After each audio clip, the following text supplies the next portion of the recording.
Welcome back to today's episode of the Hard Truth Podcast. Today is Father's Day. We're going to talk about pre-Christ, we're going to talk about our lives with Christ, and we're going to talk about the struggles that we have throughout fatherhood. I'm your host, Clay Lyons. I'm Eli. And this is my dad, Chuck. And that's my dad, Denny.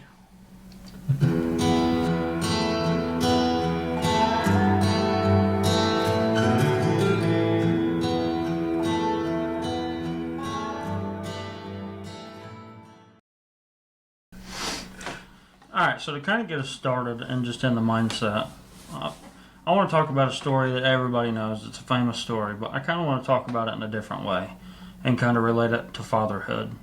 And it's the story of David and Goliath. You see, as fathers, we're all destined to be Goliath on certain days, and we're destined to be David on certain days. And I kind of wanted to sit up here and talk with you guys just how you kind of navigate that now. And we're going to talk about before too. But how you guys kind of navigate that now of when you kind of catch yourself being that Goliath. Because from the world standpoint, a Goliath dad is a good dad. A dad that doesn't take no crap from anybody. He doesn't get any reasoning from anybody. He takes things into his own hands, and he's the master at overcoming of whatever problem is in front of him at the time. Well, some days that's hard to deal with. Makes you feel small. Yeah. A lot of times it makes you feel small. You can ask my one son. I'm stubborn and bullheaded. I know I can do it myself, and I will. I mean, it's kind of, I don't want to say it's how I was brought up, but you know, your determination, your strong will, but it doesn't hurt to ask. Yeah. And in most of my life, I haven't asked. You know, now I do. You know, so I don't know. Never want to show weakness. Wasn't taught to show weakness. Yeah. And I mean, that's the way I think it was. that's with everybody though. Well, yeah. I mean, like, that's what you taught us was Right, don't show weakness. grow up, suck it up, Right. you know? You're not dead yet. Yep. Yeah. Yeah. You let people see your problems, and that degrades you as a man by the world's Right. standards. That makes you look lesser. Right. And, I mean, I know you've done the same thing in your life. It's hard to ask. Oh, yeah, I never asked. I mean, my dad died when I was young, so I didn't even have that to fall back on. Okay? Not that I, had friends, but still, it's not an excuse, but it's what I was dealt. That's life. Yeah. Life's life. Mine just become to where it got, it wasn't even about asking or nothing else. It was about people being so afraid of you they didn't even want to, that I was unapproachable. Oh, okay. I didn't want to be approachable by anybody. And I was pushing people away, and I was running to a certain direction. And I had to be the biggest, baddest guy that I knew I could be on earth because I knew where I was going, because I was going to have to fight every day for eternity. And that's how it helped me. Okay. Being saved, anyway. I mean, Correct. the people that I'm talking about, I wouldn't have assumed they were saved for what they did or what I seen them done. I never heard them talk about Christ, so I don't know I can't speak specifically on if they was or not. But in my mind, I didn't want those earthly things to happen to me here, so I started running away from God, and that's what gave me the attitude of being Goliath. Yeah. Right. When you start taking things back into your own hands. And I still find myself on certain days trying to be Goliath. When I hold things in, say I'm having a week where I'm holding everything in and I'm not going back to the counsel I've set for myself, and I'm just kind of keeping it all inside, I can find myself starting to become Goliath again and just wanting to take everything into my own hands. And without realizing that you're doing it, you're pushing God aside and saying, I can handle this. Like you're trying to take control over everything. Whenever it says to give control to God, I completely get that. I do that way more than I should, and I notice that because immediately stuff just starts going wrong, and then you try and bullhead it more, and it just keeps snowballing, and eventually you're sitting in a puddle of crap, and you're just like, well, that sucks. Yeah. And God's there going, want to try it my way this time? Yeah. It's like, probably should have from the get-go, but It's like, I like your plan, but your plan sucks. let's do it my way. And that's a big thing that we kind of all face, you know, like I was talking about. Goliath is the visual, but what a bunch of people have a hard time realizing is David is a way bigger man than what Goliath could have ever thought about being. Oh yeah. And I never realized that until I was saved to see that side of it. My first vow that I took as soon as I knew I was saved was to never raise my fist to another man.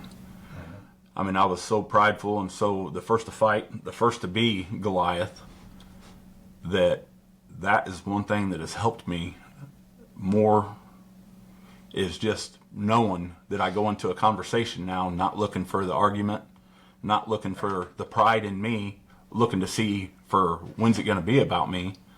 So just getting rid of that mindset that I had to, no matter what. I mean, I'll protect my family, don't get me wrong. Yeah. But as far as me wanting to just hurt another man just to fight, or that was the first vow I told God that I would not do again. That's something I never had that in me. That part didn't. But I would belittle if you were weak, show weakness. So that's the same thing. Yeah. You know what I mean? Because I'm just beating on them mentally. which And- I would do that too. I would do that really bad. Right. I got before I got saved, I was really, really, really using people. Mm-hmm. Like I was like before I was just taking everyone for granted. Just as much as I could get from somebody, Yeah. I would get from them. And I burned a lot of bridges. I crossed a lot of people doing that, and it's not something I'm proud of. Right. But it is what it is. But God also makes you walk that walk. There's a reason He wants you to walk there, Right. Yeah. to find out where you're going to be and how, in the end, where you're going to end up. Oh yeah. Now I look back at it and everything He put me through, it was for a reason to be where I'm at now. Yeah. But at the time, I thought I was shielding my kids from stuff, Right. and I was too hard-headed to even see that they was seeing every bit of it anyway. It just made me look stupid in the long run. But Right. to look back at it now, then you could have never told me that. No. I was too prideful and I was too arrogant, and the more prideful I got, the more it covered it up. Yes, and I was the same way. And the employees that worked with me can definitely tell you I was not an easy person to work with, and I didn't intend to be. See, and I think I'm not assuming or anything. I'm just throwing an idea out here, but I think being where we're all at now and looking back at it now, I believe that as a father, you have good intentions as the reason why you started being that man to begin with. But one day, all of a sudden, your guard gets let down, and then you bring that same man home too. Because I can find myself being mad all day long, and I'll bring it home to my kids without thinking about it. It's easily done. Yeah. You get so wrapped up in wanting to be the protector that you, in a way, you almost start protecting who you're trying to hide yourself from your own family too. If that makes sense. Yeah. Yeah, completely. And, you know, you've got 2 young children, you're about to be, and there's hard times haven't even started yet. I mean, you know, there are. And going into it with a clear mind, you know, will definitely help. Yeah. Yeah, going into it with a saved mind, a transformed mind is what helps me now. Right. Yeah. I feel like having a softened heart just, and I'm not a dad yet. Hopefully, 2 weeks. Knock on wood. But if not, I think Rachel's gonna take it out herself. But just like this whole pregnancy and all these new experiences, and I was looking back the other day, thinking of like where I've came from since April 6th of 25 to where I'm at now. And it's like, even if I wouldn't have got caught, even if, you know, all this stuff with my wife didn't happen, I would not be a good person. I would not be as involved in this pregnancy as what I am. I wouldn't be as truly loving and truly caring and present. Like, yeah, I'd be there, but I wouldn't be 100%, you know, Right. completely focused on things. Like, but That's one of the evil one's tricks, and we're seeing it. We're seeing it being effective in a real way now, because we've come through a generation where the evil one has removed the dad from the home, and now just look at the state of our country. We're not focused on Christ at all, and now we're kind of in this. We're kind of in a unique situation, I think, right now, because we've walked away from Christ as a whole for so long, and there is a big revival going on right now, but, and this is just my personal opinion, I feel like we're kind of in a state right now where the Lord's kind of saying, hey, are you going to open your eyes, or are you going to fall? Yeah, our country as a whole is in a major. Yeah. But and that kind of and that's kind of why I wanted to talk about the whole David and Goliath thing, because we've all tried to be Goliaths for so long, and look at where it's gotten us. And now, because we're all kind of fairly fresh into being saved, I would say we're all babies in our walk.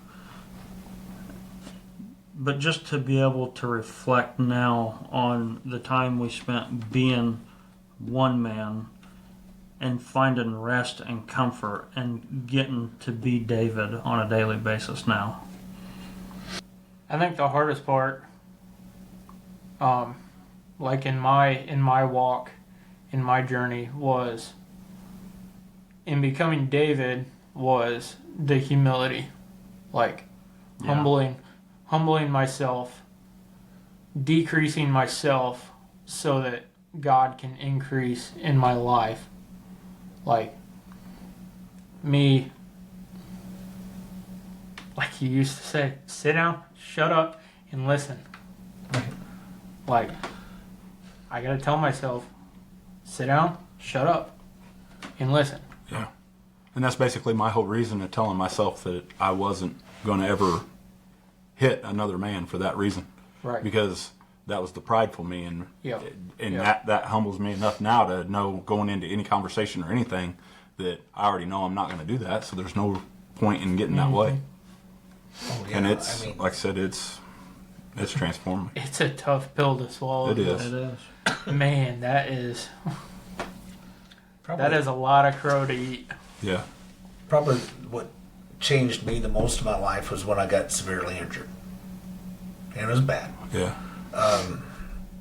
It woke me up. So God healed me fast, and I got right back to work, but it changed my attitude. It changed everything. And he was like, listen, okay, you can continue the road you were on, or you can continue go this way and just slow down a little bit and just pay attention. I've been showing you the way, you wasn't paying attention. Right. But I became a better person after that, I think, You did. by far. And I gained a lot of friends after that. People that despised me at work enjoyed being with me at work. Yep. And it was 2018, August 21st. I was in Wisconsin. My stepmom calls me and she goes, "Your dad blew himself up." What? And then she goes, "I'm walking in the hospital, bye." And then I can't get a hold of anybody else. I'm like, do I need to come home? What's going on? No. Today's ad is not a sponsor, but I stand behind this book 100%. And with it being Father's Day, I encourage every single one of you guys to go check it out. And ladies, if you're watching this, buy this for your man and tell him to read it. It's called Real Life Discipleship. And the one big question is, how do you disciple another man? Hi, Tom Cheshire from Relevant Practical Ministry for Men. Just wanting to give you kind of a tip/excerpt from our book. One man walking alongside one or more men, relationally investing in each other, opening the Bible, applying God's Word, and showing how that's lived out in a real way. That's our definition of discipleship. Men need a common understanding and definition of discipleship. It doesn't have to be our definition, but you need a common language so that when you say, "Are we making disciples in our church?" you have some sort of reference as to what that means. We think it's in our book. We think our book, Real Life Discipleship, is practical and functional and is really helpful for any and every man in your church to understand what discipleship is and looks like and how to actually do it. So, read our book. We think it's God's using it in some great ways, and we hope that you will too. God bless. No. I'm kind of in the same. So my dramatic moment was kind of before. It still took me another 3 years after my rock bottom to realize that the Lord had had His hand on me. But for my whole life, really, I can look back now and see that He's had His hand on me in multiple situations that I shouldn't have walked away from. But the day, and I'm fully convinced that He never would have blessed us with children if that particular night wouldn't have happened. If you wouldn't have submitted to him. fully. Well, no, not even that. If I wouldn't have, He finally gave me one last decision of, hey, Right. you're either The gonna, start of your journey. yeah, you're either gonna wake up or Right. I'm gonna remove my hand from you. Right. Yeah. And thank the Lord, I woke up that night. So for 3 years after that, me and my wife kind of battled with infertility, and I still didn't really know who God was at the time. Well, I kind of started getting introduced to Bible and to the Lord, and me and her's trying throughout this 3-year period to have kids. And then finally, she calls me one day and she says, "Hey, I'm pregnant." But that right there was my moment of, okay, you've brought me out of this. I've ran as hard as I can for the evil one. It's time for me to start running for you. That's the moment you realized you were no longer Goliath. Yeah. Yeah. Because that's what did it for me. I mean, you want to see a man humble himself, let something happen to his kids. Seeing you go through your stuff, and then the day I was saved, I was sitting on a park bench over at Forest Park, and that was my vow to God. You listen to my prayers and accept them now for my daughter and my grandson, and this is what I'll do for you. And I've walked that way ever since. And this little thing, he just tapped you on the shoulder that day, didn't he? Yep. Well, I mean, it was. I could feel it. I knew it was coming. Clay had already started his walk, He'd already started his journey. It got me talking to people about what good God was doing for him, Yes. and it was slowly growing in me the whole time I was talking to people about what it was doing for Clay. Yep. And then that was just a little bit of enough strength for me to humble myself and ask for him to hear my prayers. Because before that, I didn't pray. Like I said, I was running away from him. Right. But yeah, you want to see a guy humble himself and let your daughter be laid up in the hospital Yep. and start talking to him then. Yeah. He answered my prayers, and I'm faithful and obeying him and surrendering myself every day since. Yes. About to be a grandpa of 4. Yep. Yep. All boys too. Oh my. But that's what did it for me. That's what took my Goliath away. I think God kind of, looking back now, he tried to be subtle for a while, and gave me plenty of opportunities, and then he said, "All right, want to play hardball," and he beat me with a pillowcase full of bricks. Yep. And Rachel walked out the door, and I didn't think she was coming back. And I'm bawling my eyes out, sitting at the dining room table, and I went downstairs, and I found my Bible. I had no idea what else to do. Literally, I had no idea what else to do. And I went downstairs, and I got for confirmation in the Lutheran Church, they give you a Concordia study Bible. So it's got like the thesaurus in the back where you can look up words, and I just sat down at the dining room table and started reading. And I wish more people would do that. Actually, I don't wish. That's one of my prayers, that people would get back to the book. Yeah. I mean, that's where the truth lies. amen. Amen. Stop taking everybody's word for it and start looking Yes. at it Yeah. for yourself. Yep. Yes. It's not that hard to find. But it was just as easy as that, too. I mean, that's a lot. I mean, I never realized it. You know, people always ask questions, and does God talk to you? Does God talk to you? You know, you hear people talk about that all the time. Right. And now it says, all you got to do is read the Bible out loud, and He's talking to you. Right. So before, I never realized that. Yeah. And it's something so simple like that that you can answer that other people just to share.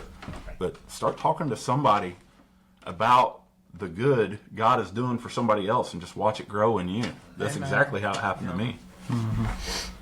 I thought it was crazy that night that it wasn't when I opened my Bible. When I opened my Bible, I was in the Old Testament. I think in Isaiah or something. I just flipped it open and just started reading. And I flipped it again, and I was in, I think it's 1 Corinthians chapter 6. I don't remember the exact verse, but it talks about the exact situation that I put myself in. It might be 2 Corinthians. I don't remember which one of them it is, but it literally lays out exactly what I had just done to my wife, to everything. And it's like, it wasn't a light bulb, it was a kick below the belt, but it's what I needed. And then And that's what, and He knew that. That's what He gave you. yep. And Rachel said, I think it was Saturday, she goes, the following Saturday, she goes, I'm going to church Sunday, I don't care what you do. She wasn't moved back in yet, but showed up to Crossroads, and we've been going ever since, by the grace of God. My marriage is the strongest it's ever been. I Good. mean, I don't think you could tear us apart.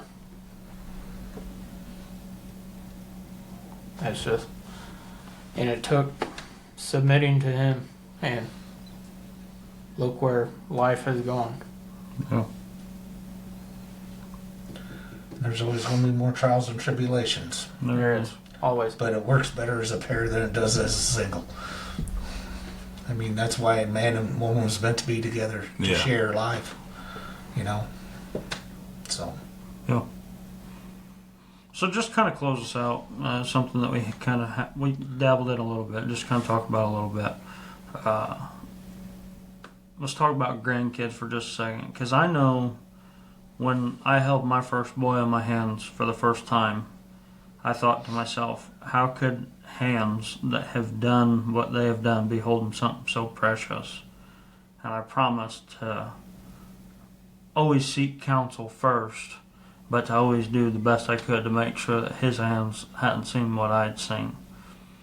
But a feeling that strong coming from your own child, how does it feel getting to hold your grandkid for the first time? Yeah, I'm not there yet. I'm close. Not gonna lie. well, I mean, I think everybody knows me by now. Oh, There ain't- goodness gracious, There ain't yes. nothing that's going to keep me from my grandkids. No. But I know what you're saying, because I had that feeling whenever I had you. And I didn't think anything would ever take it away. But the adversary found a way, and he just kept pulling and pulling and pulling. And he even got to the point where he stopped pulling because I was running at him. So don't think it can't happen to you. Yeah. Right. I mean, as soon as you let your guard down, I mean, because I thought I was good all the way up until then. But now I don't know if it's just a little bit of me that thinks I got a second chance to do that, what I didn't do with you, maybe. I don't know, but all I know is they're a blessing from God is keep having kids, because you can have as many grandkids as you want to give me. No. It just means I got to buy more trucks for them. But yeah, I mean, that's, if I don't know if that's what you're looking for or not, but that's my whole world now is your kids and your sister's kids. Yeah. To piggyback off what you said, I am, with seeing him now, I am so excited to see him get to be grandpa. Oh, yeah. I mean, he's gonna Oh, yeah. And if there's grandparents out there, he's gonna learn. Esden's gonna learn some things. I will. don't be the type of grandpa, and this is just coming from me, that you say, oh, well, you never bring him over. You don't bring him. It's your fault that you don't. You know how many times a week he's got to tell me, no, you can't have him tonight. No, you can't come and see him. Right. That is, yeah, don't sit back and just wait and expect it, because we didn't want to push our kids off on anybody. Right. If you want to see him, come see him. But, and that's how the mindset I have now with his kids. It's like, he's like, no, Dad, you got it. You can't come down tonight. Let me have a couple nights a week to myself with the kids. Well, I won't bother you two. I'll just take Esden. Yeah. That's what he's got to the point of doing. He'll come down there to the house on the four-wheeler. He sits outside the front door. Langston can get out the front door now. Where'd Langston go? That's why I dug a pond in their backyard. As soon as he sees me out there, he's right out the door. Yeah. But no, I'm serious. I mean, it's, Why you need a pond? A duck pond, right, Kelly? For fishing. Yeah. it's all the above anymore. Yeah. Well, just kind of close us out for today. In the book of Romans, in chapter 7, Paul tells us the things I want to do, I don't do, and the things I don't want to do, I do. Men out there, stay strong in the faith, and whatever you do, it's beside myself how a man can walk away from his own kids. It's time for us to start standing up and raising our kids and being the men that God has called us to be. And with that being said, we're all out of time for today, and we'll see you guys next week. Thank you.